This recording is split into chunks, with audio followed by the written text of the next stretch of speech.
listening to a download from the outdoorstation.co.uk. Number 403. So it was getting towards the end of the day, looking down, coming down off the hill. I could see the reservoir and Crowden, which I knew the campsite would be there waiting. So really looking forward to getting down, getting to the campsite. Both really tired by this time. And it was at that point that it all went horribly wrong. Misplaced foot on a stone, and the next thing I knew I was falling down the side. It was quite a steep side, very narrow path. And with the heather and the nylon of the pack and everything, I was just going. The dog saved me.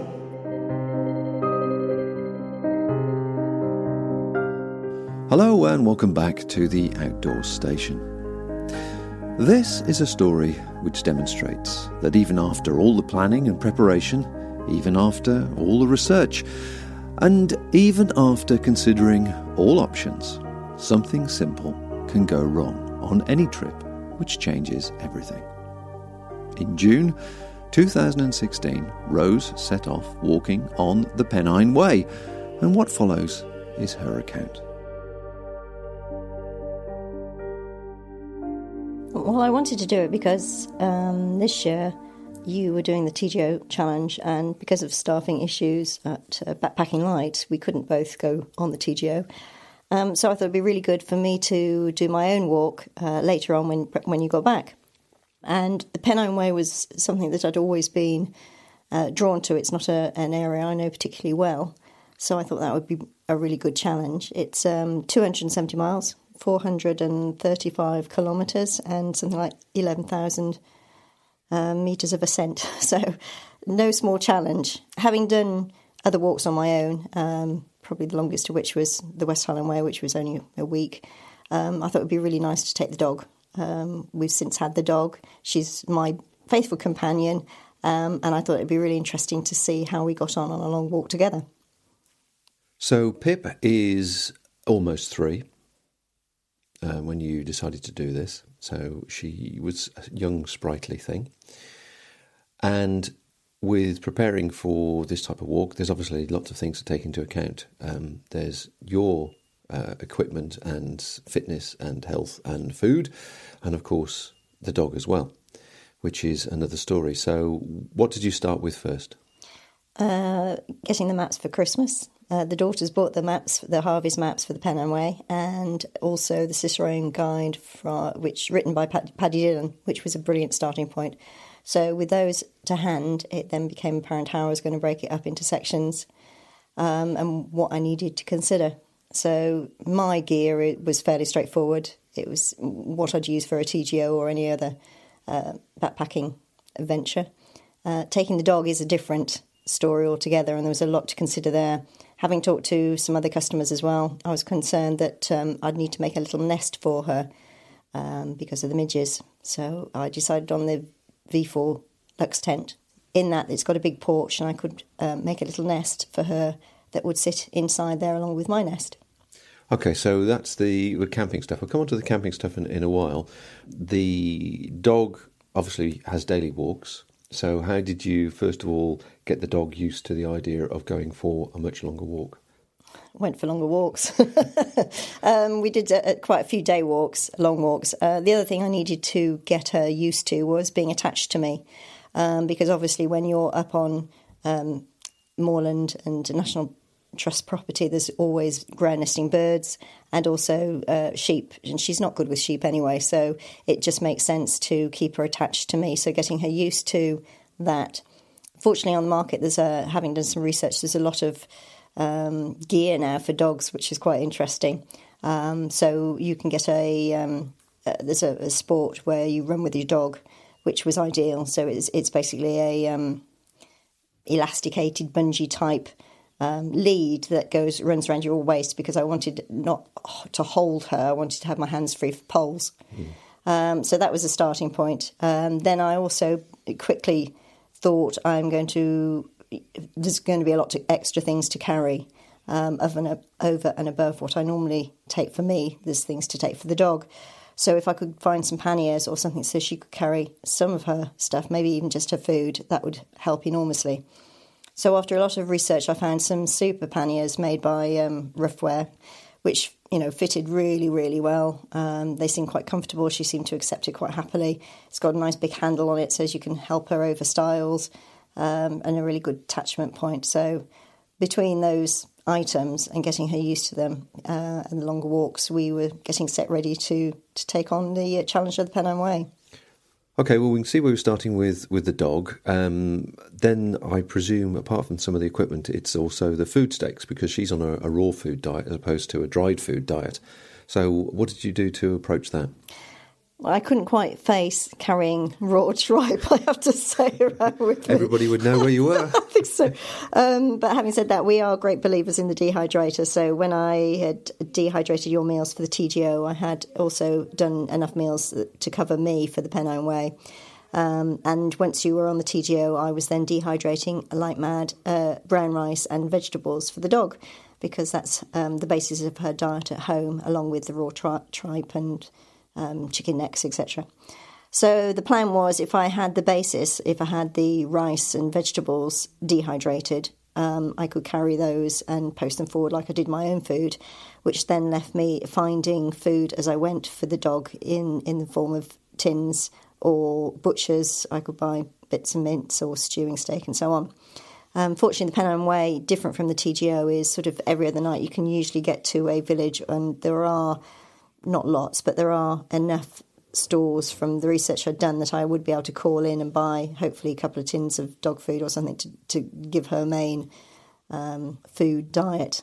Having said that, she is reading again the amount of energy she's expending. I need to up the quantity of food I was going to feed her. So that added to the weight, obviously. Yeah, I was thinking that cans of dog food, 2 tins of dog food would last her 2 days, if you were looking at that. No? Yes? No? Well, initially, but when sort of reading up on it, she actually would need more. She would need more, and I decided if I could, I'd try and give her 2 tins of dog food a day. One in the morning, one at night. From a weight point of view, that's a kilo, absolutely. Isn't it? And that's an issue that very soon became apparent, or more apparent, after we got started. Okay. So you had considered the dried food approach. You'd obviously got your food ready, the same as you've got my food ready.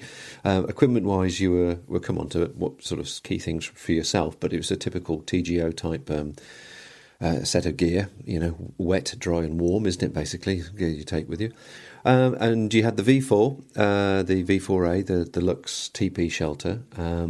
We had made a nest for her, a small version. So you did a dry run. So tell us about how your dry run went.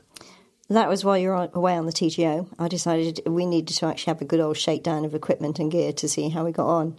So I loaded up the rucksack, used a Mariposa, loaded up the rucksack with my stuff, put Pip's panniers on.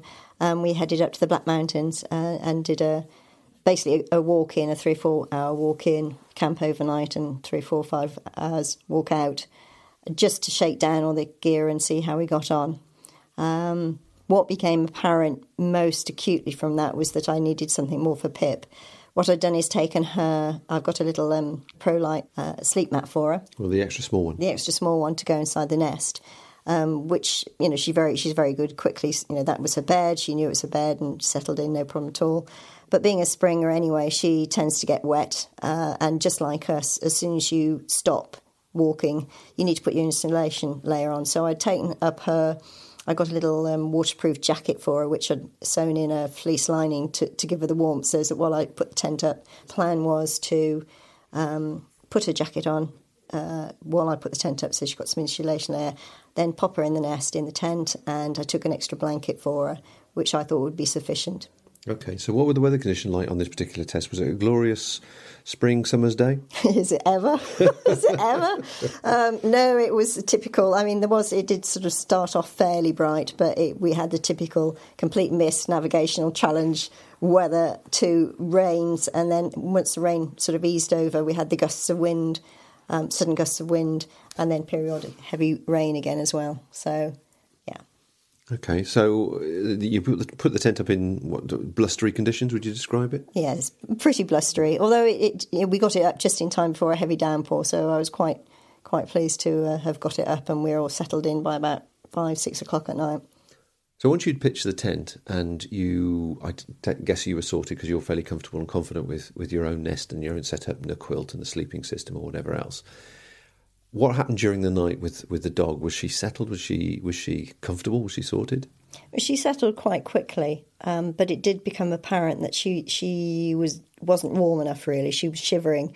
Now, whether it's because she was wet and she created a microclimate with her dog jacket, keeping the moisture in, I'm not sure.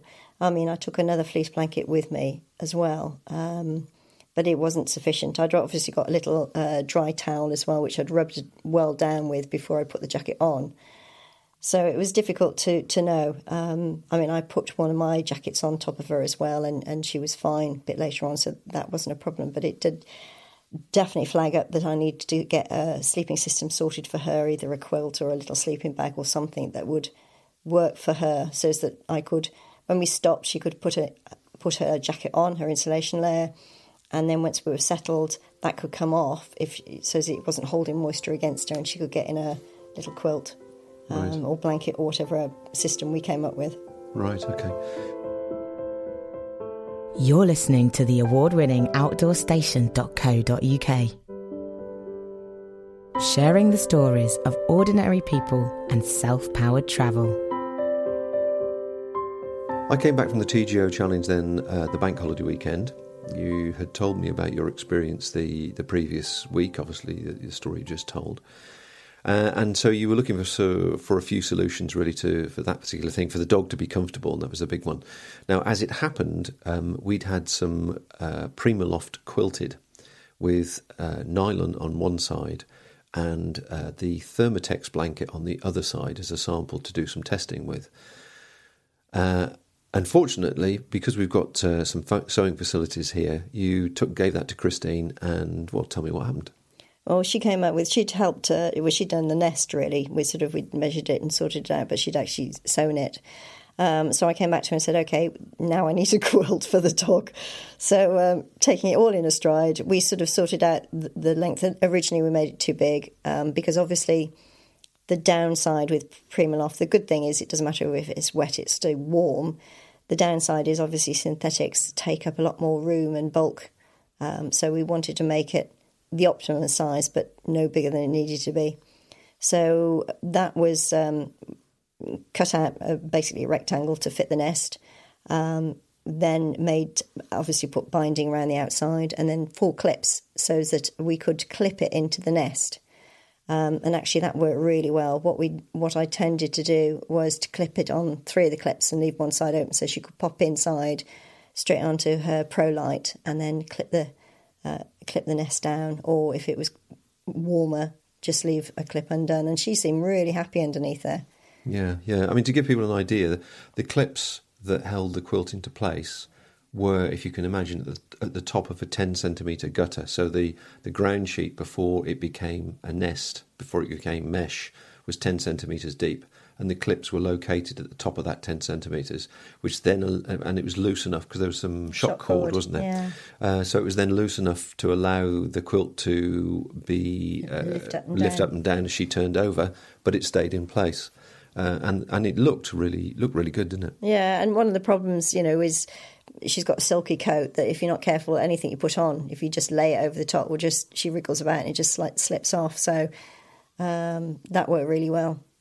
Okay, so let's move forward then. Obviously, Spaniel being the type of dog that it is, a hedgerow dog, and over the spring, like all Spaniels, she had got lots of clumps of mud and assorted hedgerow in her fur. So you took her to have a bit of a haircut. Yeah, the first time ever I decided we get her clipped, partly because if she was in the tent and I was, walking, I'm not going to have facilities to groom her as I go along. So if it was shorter, she'd be cooler, but also it would help her keep her cleaner. So for the first time ever, she went and had a clip. She had a quick... Which she looked lovely, but then the person clipping her said, have you noticed underneath, just by her collar, where there's a big ruff of hair anyway, she had a slight abscess, which awful to say, I hadn't noticed. So it's straight down to the vet, who said, well, actually, the quickest thing to do in this case, we could, lance it and stuff, but likely it'll infect. It's probably just better to operate and take the whole thing out. So poor lass was straight into the vets the next day with an operation, sliced it open. What did they find? 2 grass seeds, which apparently is quite common in working dogs, just at the speed she goes through the grass. And obviously it's really long at the moment before, the haymaking. And they just worked their way through her skin and actually caused an infection, I suppose, like a splinter would with us. Mm. And of course, a grass seed, it's not designed to come out. It's like a fish hook, isn't it? Yeah, I mean, the vets were really excited because they said, sometimes you don't find anything, but they said, we found 2 grass seeds, and they even kept them for me. It was like, okay, thanks. But, of course, that process, and the dog then now being on antibiotics and having to have stitches out and whatever, now delayed your departure. That was a whole week off. So I thought, well, if depending on how she recovers, the vet said she should be fine, to leave slightly later, just put it back over a week. So I thought, well, I got just over a week and a bit, not quite 2 weeks. I'll just walk as far as I can. And actually, as the week progressed, it was incredibly hot. That week, and I was thinking actually that would be a nightmare to walk and camp in this. It would be really hard work.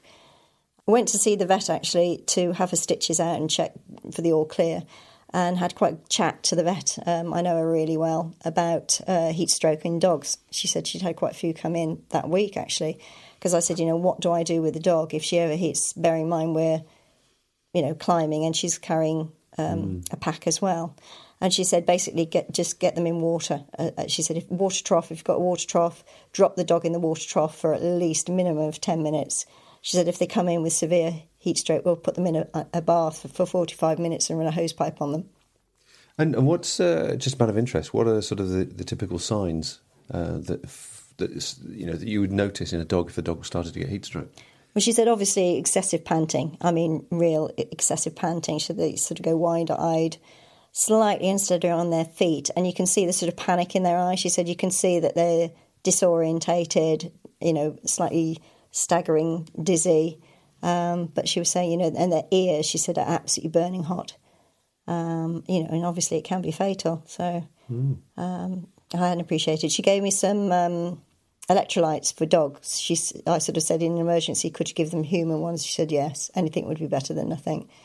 But she did, given the weather that we just had, I thought, well, it's better to be prepared. So that added to my little medicine chest for her. Get more stuff to take. Yeah. I mean, the other thing actually worth mentioning on my research for this walk was a lot of people who had taken dogs had said they'd find their paws got quite sore because a lot of it is flagstoned in places across the peat moors, and got really sore paws. And now I know from experience when Pip had a thorn cut a paw pad, she won't keep boots on, even though you can get these natty little boots for dogs to walk in. I just couldn't see her doing that.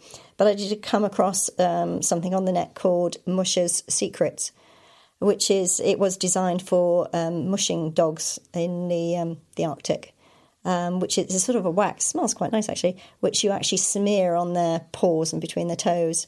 And it's good for keeping grass seeds out and sand and abrasion. So I'd got hold of some of this and started using it so that hopefully that would help. And when you tried it for a dry run, did she lick it off? No, she didn't, which quite surprised me. She didn't. She wasn't very keen. She's not very keen on having her paws fiddled with, but in the end she let me do it. And apparently you sort of can apply it once a week for whenever you need it.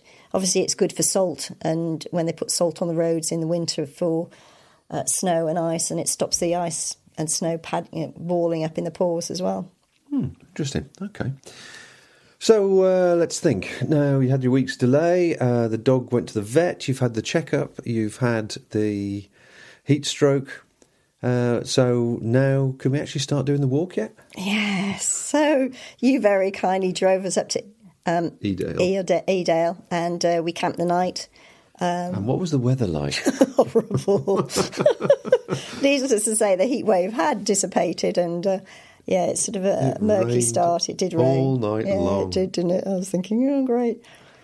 So I think it might be worth mentioning weights, I think, at this particular moment in time, because obviously you were kitted out as you would do with a standard kit, and you reduced everything down. We went through it time and time again. There was nothing else you could leave out. But you were probably, 12 kilos, something like that? Yeah, probably slightly more. And we juggled with the stuff on the dog harness. What do you think was in her setup? Well, I'd sort of, again, done the research. I didn't want to overburden her. And like humans, animals, dogs can take 20% of the body weight. So she's about 18, 20 kilos. So in theory, she should be able to carry about 4. I put 2 tins of dog food and some water. So she's probably carrying between 2 and 3 kilos. And both of us really were overweight. And I started off, and you'd gone through the kit, and I couldn't reduce it down. No. But I just knew the pack was too heavy before I started. There wasn't anything you could do. So you set off in good spirits. I sort of took some pictures of you as you disappeared up the beginning of the Pennine Way. And so what was the first day's walking like? It's a fantastic walk. It really is. It's great. Thoroughly enjoyed it. Up Jacob's Ladder, Kinder Scout and all the history that goes with it.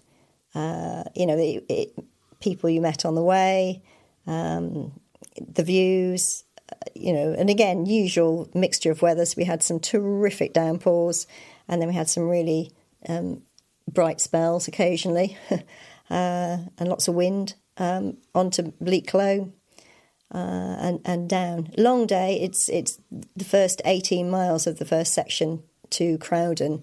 I always knew was going to be one of the toughest days. There's a lot of ascent, and it's a long day. Mm. And was Pip in good spirits as you continued along that day? Oh, Pip loved it. When she realised it was a long walk? Yeah, I mean, my mum had sort of said, does she enjoy it? And I said, her tail doesn't stop wagging. She just loves it. She put up her first grouse, which she was very excited about, and lots of sheep, which she's not so good about, but she's very excited about. And the harness and everything seemed to work out really well. We did... there was a few comical bits to start with where she would jump a stream and pull me, or she'd jump up a bank and I wouldn't go, so she'd come back.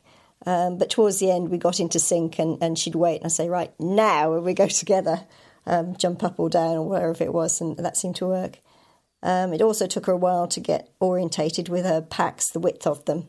And a couple of times she went to nip through some boulders and get stuck with the pack, so that's when that big handle on the harness was useful. I could just yank her up and lift her over.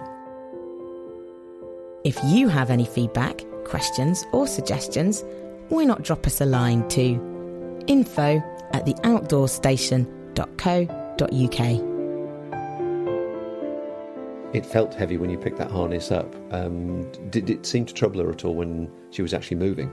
Not at all. I mean, it's a good fit, in other words. Yeah, no, it was a really good fit. I'd got another sports harness, but actually this rough wear one, it was really good. There's compressors on the little baggage, and it's a nice fit.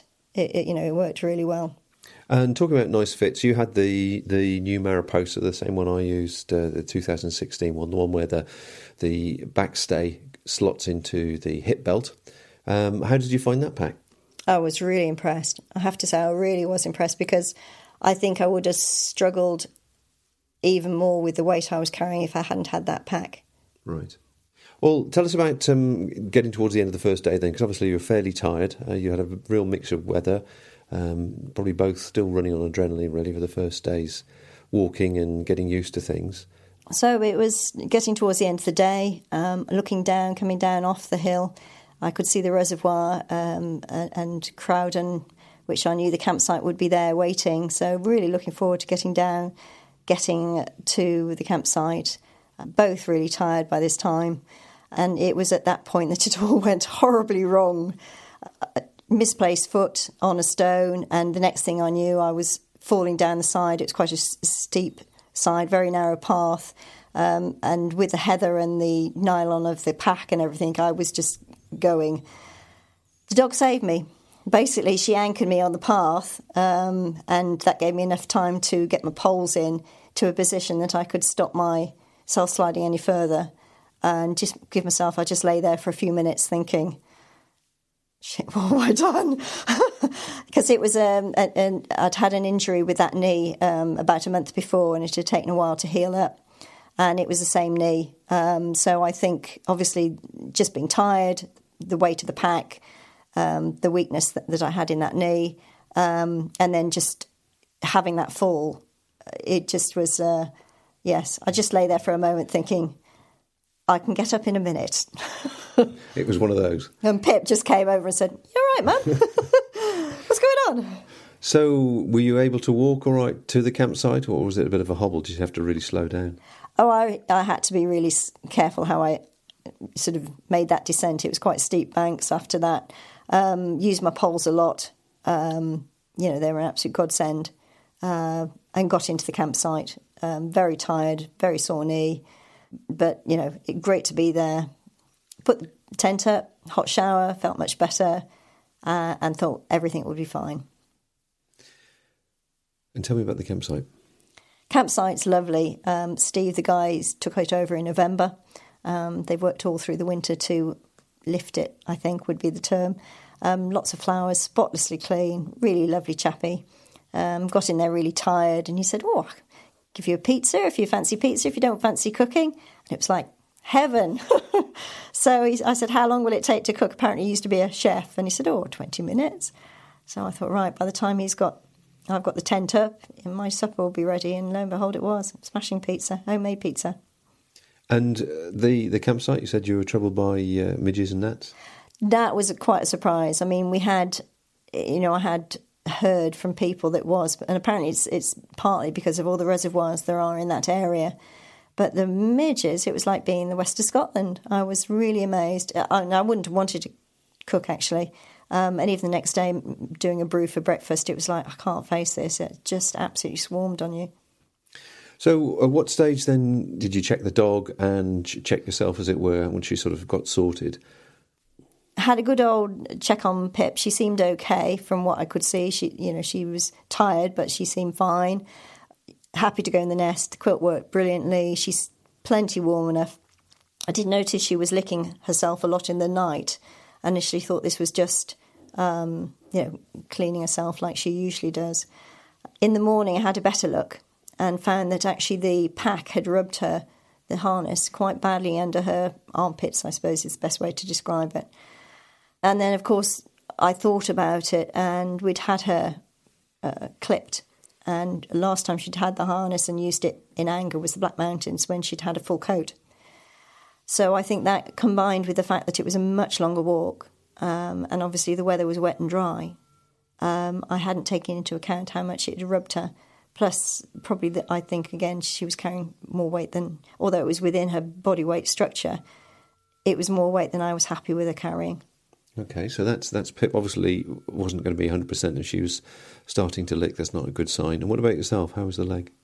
Woke up with it really painful in the night. Took some painkillers. Woke in the morning and found it was really difficult to stand. I was really hobbling. Called you, said I was going to rest it and see how it felt in a few hours, which I did. But in those few hours, I sort of weighed up the cost of continuing or calling a day. And well, part of the reason for that is that the next camp, or the next two camps, were going to be wild camps, weren't they? Yeah, the next one I was hoping to do is a wild camp. There is a campsite I've found out since, actually, but you couldn't guarantee. I hadn't called ahead, so I couldn't guarantee that it would be. But the bottom line was the pack was too heavy for me, and I didn't want Pip to carry what she was carrying again, given she was sore already. And I couldn't take what she was carrying. That would be another couple of kilos to my load. So it would become endurance, not enjoyment. And you just have to think, well, actually, you know what? Despite, I'm absolutely gutted that I only did the first day. But you have to be sensible about it as well. And it's like the universe was saying, not now, my dear. Well, you were obviously disappointed when I came and collected you. But at the same time, having had the vet check the dog out and obviously had your leg checked out as well, it would have been very, very foolhardy to have continued, wouldn't it? And that's the other thing I think I thought about. did I really want to be stuck up on the moor, do something more foolish to my leg, risk having to get people out to come fetch me? And it's not just me, it was the dog. I needed to be sensible. And I think much as I sort of didn't want to lose face, and much as I was disappointed and gutted, you just have to be sensible sometime and say, it's going to be there another day. Yeah, well, of course, as they say, the mountains will always be there another day. But now you've had some time separating that particular moment. It's been a couple of weeks. What has the episode taught you? Basically, I don't think I can go camping for a long trek with the dog. I'm just not physically big enough to carry the stuff we need to safely do it with both of us. So, sort of an overnight, not a problem. Long walk, I just don't think I could do it. Everything's too bulky. It's too big, too heavy. There's too much of it. No matter how I trimmed it down, I couldn't have made it any less safe, to do it safely. Yeah. I mean, talking about trimming it down, for people that be interested roughly, I mean, we're not going to go into great detail about every item, but what did you take for the dog and roughly what did you take for yourself? Just break it down to kits. Dog was obviously her harness and panniers, the attachment from her to me, another spare lead, dog whistle, poo bags, all that sort of stuff, her food, a nest for the tent, a pro light, a quilt and her dog black blanket, plus a towel, dog food bowls and spork. Okay, so that's the dog pretty well self-contained. And the food, of course, obviously the dried food as well. And for yourself, just roughly? Tent, sleeping mat, sleeping quilt, usual clothing, food, cooking set.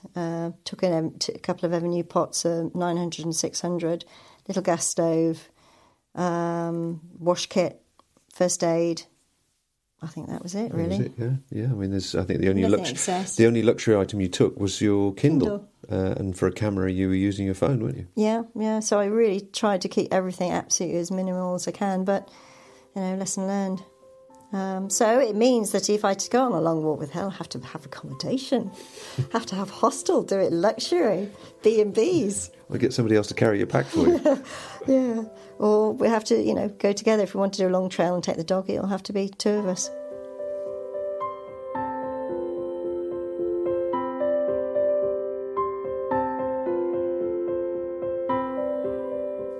As I record this 2 weeks after the event, I can report that Pip the Spaniel is 100%, her sores healing within a few days.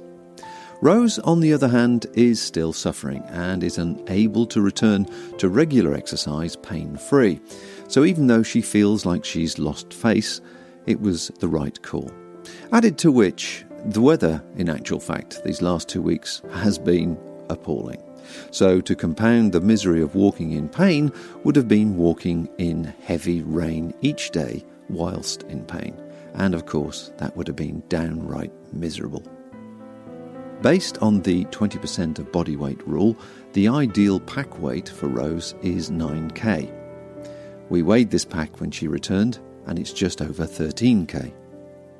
When she did the West Highland Way, she happily carried between 9 and 10k, so now she knows her limits for comfort. Endurance, not enjoyment, as she rightly says. Which brings to mind that old saying, what do you get when you don't get what you want? Experience. And with that thought in mind, I'll catch you next time. There's more coming from the Outdoor Station. Bye for now.